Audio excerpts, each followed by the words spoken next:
अगर आप भी पिछले 17 सालों से इंडस मोटर में एसआईपी कर रहे होते तो आज के दिन आपका टोटल कितना रिटर्न होता। हर साल आपको कितना रिटर्न मिलता डिविडेंड की फॉर्म में, बोनस की फॉर्म में।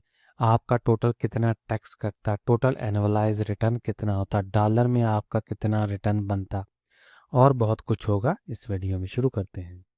जी, तो शुरू करने से पहले आप ये जान लें कि इंडस मोटर में हमने जो प्राइस सेलेक्ट की है हर साल, वो हर साल की हाईएस्ट प्राइस है, ना कि हमने लो सेलेक्ट की है या एवरेज की है, ताकि हम एक वर्स्ट केस सिनेरियो क्रिएट कर सकें कि अगर हम हर साल 1 लाख रुपया लगाते जाएंगे इस कंपनी में तो आज के दिन हमें कितना प्रॉफिट मिलता। ठीक है जी, 2009 से हम शुरू करेंगे और 2025 तक हम 17 एसआईपी करेंगे। उसके बाद हम रिजल्ट चेक करेंगे और हर साल भी हम देखेंगे कि ये कंपनी हमें क्या देती है। शुरू करते हैं 2009 से। फॉर एग्जांपल 1 लाख रुपए इन्वेस्ट करते हैं। 2009 में शेयर की हाई प्राइस है जी 219, वो हमने ले ली है और 1 जनवरी को हम इन्वेस्ट कर देंगे। 457 हमें शेयर मिलते हैं।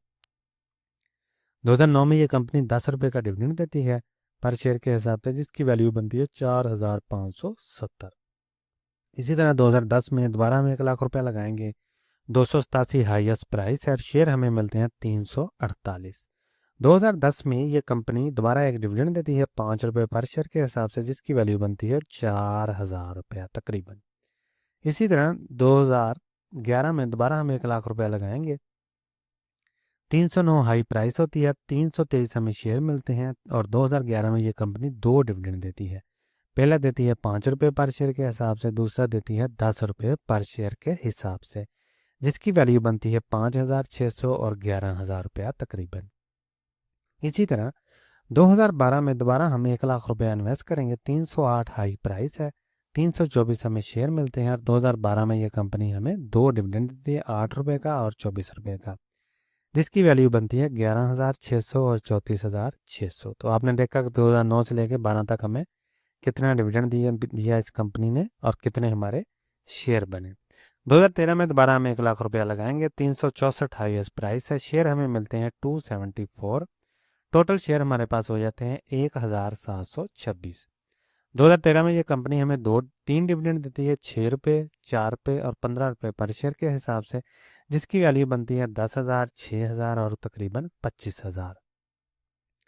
इसी तरह 2014 में दोबारा हम 1 लाख रुपया लगाएंगे। 950 हाई प्राइस है शेयर की और शेयर हमें मिलते हैं 105। 2014 में ये कंपनी 2 डिविडेंड अनाउंस करती है, 6 रुपये पर शेयर के हिसाब से और 23 रुपये पर शेयर के हिसाब से। तो 2014 में हमें 10,000 और 43,000 रुपये का डिविडेंड जो है वो मिल जाता है, जो कि हम बैंक अकाउंट में रिसीव कर लेते हैं। इसी तरह 2015 में दोबारा हम अगर 1 लाख रुपया लगाएंगे, 1320 हाई प्राइस है, 76 रुपये 76 शेयर हमें मिलते हैं। टोटल शेयर हो जाते हैं 1907 और 2015 में ये कंपनी 4 डिविडेंड अनाउंस करती है। पहला है 20 रुपये पर शेयर के हिसाब से, फिर 20 रुपये पर शेयर के हिसाब से, फिर 40 और 20 रुपये पर शेयर के हिसाब से, जिसकी वैल्यू बनती है 38,001, फिर 38,000, फिर 76,000, फिर 38,000, जो कि हम बैंक अकाउंट में रिसीव करते हैं। आगे हम चलते हैं 2016 में। दोबारा 1 लाख रुपया इन्वेस्ट करेंगे। 1710 हाई प्राइस होती है 2016 में और शेयर हमें मिलते हैं 58। 2016 में ये कंपनी 4 फिर डिविडेंड देती है हमें। ठीक है जी, 20 रुपये के हिसाब से, फिर 20 रुपये, फिर 40 रुपये और फिर 25 रुपये, जिसकी वैल्यू बनती है 39,000 तकरीबन, 39,000, 78,000 और 49,000 रुपया, जो कि हम डिविडेंड की मद में ले लेते हैं। 2017 में दोबारा हम 1 लाख रुपया इन्वेस्ट करेंगे। 2110 हाई प्राइस होती है और 47 शेयर हमें मिलते हैं। 2012 तकरीबन टोटल शेयर हमारे पास हो जाते हैं। 2017 में भी ये कंपनी 4 डिविडेंड अनाउंस करती है। पहला है 25 रुपये का, फिर 30 रुपये, फिर 35 रुपये और फिर 30 रुपये पर शेयर के हिसाब से, जिसकी वैल्यू बनती है 50,000 रुपया, 60,000 रुपया, 70,000 रुपया और 60,000 रुपया। तो इस तरह आपने देखा कि 2012 तक हमने कितने डिविडेंड लिए हैं। 2018 में दोबारा हम 1 लाख रुपया लगाएंगे। 1980 हाई प्राइस होती है, शेयर हमें मिलते हैं 51। टोटल शेयर हो जाते हैं 2063। 2018 में दोबारा ये कंपनी 4 डिविडेंड अनाउंस करती है। 32.5 रुपये का एक, फिर 32.5 रुपये का एक, फिर 45 रुपीज़ पर शेयर के हिसाब से, फिर 35 रुपीज़, 32.5 रुपीज़ पर शेयर के हिसाब से, जिसकी वैल्यू बनती है 67,000, 92,000 और 67,000 जो कि हम डिविडेंड की मद में बैंक अकाउंट में ले लेते हैं। इसी तरह 2019 में दोबारा हमें 1 लाख रुपए अगर हम इन्वेस्ट करते हैं, 1424 हाईएस्ट प्राइस होती है और शेयर हमें मिलते हैं 70। 2019 में टोटल हमारे पास शेयर हो जाते हैं 2133 और 2019 में ये कंपनी 4 डिविडेंड अनाउंस करती है, 25 रुपये का, 30 रुपये का, 27.5 रुपये का और 7 रुपये का, जिसकी वैल्यू बनती है 53,000, 63,000, 58,000 और 14,000 रुपीज़, जो कि हम डिविडेंड की मद में बैंक अकाउंट में ले लेते हैं। तो आपने देखा कि 2019 तक किस तरह ये कंपनी हमें डिविडेंड दे रही है। 2020 में दोबारा हम 1 लाख रुपए इन्वेस्ट करेंगे, 1451 हाईएस्ट प्राइस होती है, 69 शेयर हमें मिल जाते हैं, 2202 टोटल शेयर हो जाते हैं और ये कंपनी हमें 4 डिविडेंड देती है, 6 रुपये, 10 रुपये, 7 रुपये और 12 रुपये के हिसाब से, जिसकी वैल्यू बनती है 13,000, 22,000, 15,000 और 26,000, जो कि हम बैंक अकाउंट में ले लेते हैं। 2021 में दोबारा 1 लाख रुपए इन्वेस्ट करेंगे, 1381 हाई प्राइस है, 72 शेयर मिलते हैं, टोटल शेयर हो जाते हैं 2274। 2021 में भी ये कंपनी हमें 4 डिविडेंड देती है, 25 रुपये, 30 रुपये, 36.5 और 34.5 रुपये पर डे शेयर के हिसाब से, जिसकी वैल्यू बनती है 56,000, 68,000, 83,000 और 78,000 रुपया, जो कि हम डिविडेंड की मद में ले लेते हैं।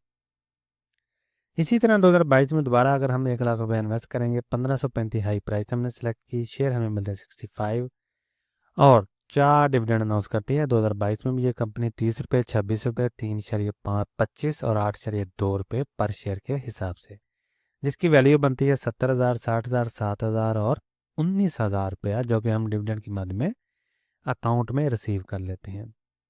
इसी तरह 2023 में दोबारा 1 लाख रुपए इन्वेस्ट करेंगे, 1317 हाईएस्ट प्राइस है, 76 हमें शेयर मिलते हैं, 2415 टोटल शेयर हो जाते हैं, 4 डिविडेंड अनाउंस करती है ये कंपनी, 10.2 रुपये पर शेयर के हिसाब से। इसी तरह 24.4, 29 और 24.5 रुपये पर शेयर के हिसाब से, जिसकी टोटल वैल्यू बनती है 24,000, 58,000, 70,000 और 59,000 रुपया, जो कि हम डिविडेंड की मद में पूरे साल में रिसीव करते हैं। तो आपने यहाँ तक जाना कि किस तरह हम 2009 से लेकर 24 तक आए हैं। 2024 में दोबारा 1 लाख रुपए इन्वेस्ट करेंगे, 2259 हाईएस्ट प्राइस होती है, 44 शेयर मिलते हैं, 2459 हमारे पास टोटल शेयर हो जाते हैं। 2024 में 13.2 का डिविडेंड मिलता है पर शेयर के हिसाब से, 34 रुपये, 43 रुपीज़ और 39 रुपीज़ पर शेयर के हिसाब से डिविडेंड अनाउंस होता है ये कंपनी का, और हमें शेयर की मद में टोटल डिविडेंड मिलता है 32,000, 83,000, 1 लाख रुपया तकरीबन और 95,000 रुपया, जो कि हम पूरे साल में रिसीव करते हैं। इसी तरह हमारी आखिरी SIP होगी 2025 में 1 लाख रुपए की, 2430 हाईएस्ट प्राइस है, 41 शेयर हमें मिलते हैं, टोटल शेयर हो जाते हैं 2500।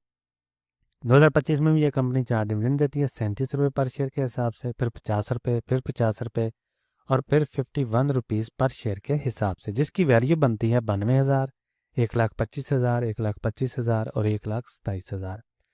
तो यहाँ तक हमने ये देखा कि 2009 से लेके 2025 यानी 2026 तक, 22 फरवरी 2026 तक इस कंपनी ने हमें हर साल कितना डिविडेंड दिया है, कितना बोनस दिया है। बोनस तो कोई नहीं दिया, डिविडेंड ही दिया है। यहाँ तक तो बात होगी ईयर ऑन ईयर बेसिस पे, ठीक है जी। अभी हम बात करेंगे टोटल एनुअलाइज, ठीक है, रिटर्न समरी पे हम बात करेंगे 2009 से लेकर 2026 तक, यानी आज अगर हम इस शेयर को सेल कर देते हैं तो हमारे पास टोटल कितनी वैल्यू आएगी। तो टोटल शेयर हमारे पास हो गए 2500, प्राइस है आया 22 फेब को तकरीबन 2096 और इसकी वैल्यू बनती है तकरीबन 52 लाख रुपया, ठीक है जी। हमारी कास्ट कितनी आई है, तकरीबन 17 लाख रुपया, यानी 16,97,000 रुपया, यानी तो तकरीबन 17 लाख रुपया। अगर हम इसको आज सेल कर देते हैं तो हमें जो प्रॉफिट मिलेगा यानी कैपिटल गेन होगा वो होगा जी तकरीबन 35 लाख रुपए का, ठीक है जी। डिविडेंड की मद में हमने टोटल रकम जो ले ली है वो ले ली है 28 लाख रुपए की, और टोटल गेन हुआ है हमें तकरीबन 63 लाख रुपए का, ठीक है जी। 374% में बनता है डिविडेंड, हमारा बनता है 165% में, और प्रॉफिट हमारा जो कैपिटल गेन बनता है अगर हम इसे सेल करते हैं तो वो बनता है 208%। यहाँ हम बात करेंगे एनुअलाइज रिटर्न की, जो कि बनता है 22.10%। ये बढ़िया हम चीज़ है, इसी की मदद से आप इस शेयर को सेम सेक्टर में दूसरे शेयर के साथ और इसी शेयर को दूसरे सेक्टर में दूसरे शेयर के साथ कंपैरिजन कर सकते हैं और इसी तरह इस शेयर को दूसरी एसेट क्लास के साथ भी कंपेयर कर सकते हैं। तो यहाँ तक हमने बात कर ली है बगैर टैक्स के। ठीक है, अभी हम बात करेंगे टैक्स की। तो डिविडेंड के मद में हमने टोटल रकम जो ली है वो ये बन गई। ठीक है जी, यहाँ पे जो आई 28 लाख की टैक्स दिया हमने, तकरीबन इस पे 4 लाख रुपए, तो आफ्टर टैक्स हमारे पास अमाउंट बनती है 23 लाख की।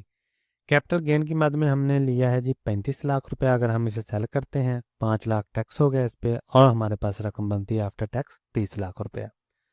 तो टोटल हमारे पास आ गया 63 लाख ग्रास में प्रॉफिट और टैक्स के बाद हमारे पास आ गया 54 लाख रुपए। यहाँ आपने एक बात समझ लेनी है कि ये टैक्स मैंने अज्यूम किया हुआ है, तकरीबन 15% ही होता है हर साल, लेकिन ये कम या ज़्यादा भी हो सकता है और फ्यूचर में हो सकता है ये ज़्यादा हो जाए या कम हो जाए, कोई पता नहीं है। ठीक है, कैपिटल गेन में यूजुअली लॉन्ग टर्म में जो टैक्स होता है वो ज़ीरो हो जाता है, लेकिन डिपेंड करता है एफबीआर की पॉलिसी पे।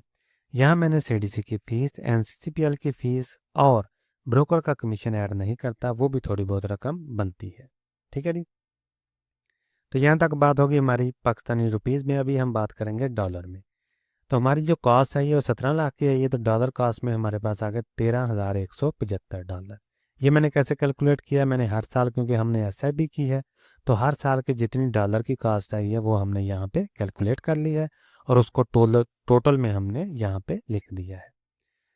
यहाँ हम बात करेंगे डॉलर में टोटल गेन कितना हुआ, तो हमें हुआ है पाकिस्तानी रुपीज़ में 63 लाख रुपए का, जो कि डॉलर में बनता है $22,000 और परसेंटेज में हमारा आता है एब्सोल्यूट में 174% रिटर्न, जो कि डॉलर में बनता है। इन्फ्लेशन हमने एडजस्ट नहीं की क्योंकि हम बात कर रहे हैं हिस्ट्री की। ठीक है जी, इन्फ्लेशन एडजस्ट होती है फ्यूचर की प्राइस में ताकि हमें परचेजिंग पावर का पता चल सके फ्यूचर में। तो इन्फ्लेशन मैंने एडजस्ट नहीं की क्योंकि हम बात कर रहे हैं हिस्ट्री की प्राइसेस पे।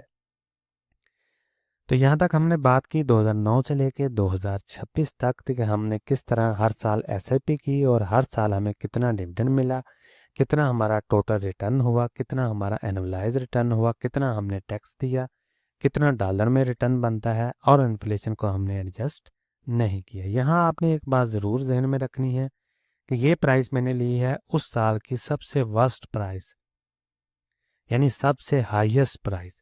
अगर आप एसआईपी करते हैं वीकली बेसिस पे, मंथली बेसिस पे, या आप ग्राफ के मुताबिक प्ले करते हैं, जब शेयर लो प्राइस पे हो तो परचेज कर लेते हैं, जब हाई पे हो तो नहीं करते, तो आपका रिटर्न डेफिनेटली बहुत ही अच्छा आएगा। ठीक है जी, क्योंकि ये हमने जो रिटर्न लिया है ये लिया है कि अगर हम हर साल हाई पे इस शेयर को परचेज करते जाते हैं तो हमारा रिटर्न कितना बनता है। तो ऑफ कोर्स अगर आपकी बाइंग जो परचेज प्राइस है वो कम होगी तो आपका रिटर्न यहाँ पे टोटल गेन ज़्यादा होगा, डिविडेंड ज़्यादा होगा और एनुअलाइज रिटर्न भी आपका बढ़ जाएगा। तो इस तरह आपका रिटर्न बहुत ही अच्छा होगा।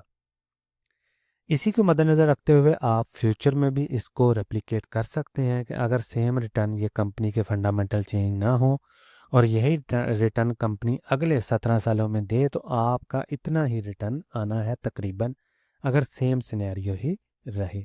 तो हिस्ट्री में या पास्ट की हिस्ट्री में बात करने का ये मकसद होता है कि हमें एनालाइज कर सकेंगे ये कंपनी ने हिस्ट्री में हमें क्या कुछ दिया है, इन्वेस्टर को इससे फ़ायदा हुआ है या नहीं हुआ। क्योंकि ऑफ कोर्स लमसम अमाउंट कोई भी नहीं इन्वेस्ट करता, ज़्यादातर लोग जब उनके पास पैसा होता है वो तब ही इन्वेस्ट करते हैं। तो इस तरह आप एनालाइज कर सकते हैं किसी भी कंपनी को हिस्ट्री में कि उसने, अगर हमने पिछले 10 सालों में ऐसे भी की होती तो हमारे पास कितना रिटर्न आता, पिछले 10 सालों में, 17 सालों में, 20 सालों में, जितनी भी आपको हिस्ट्री चाहिए। ठीक है जी, कोई भी सवाल हो कमेंट सेक्शन में ज़रूर पूछें। मिलते हैं अगली वीडियो में, तब तक के लिए अल्लाह हाफिज़।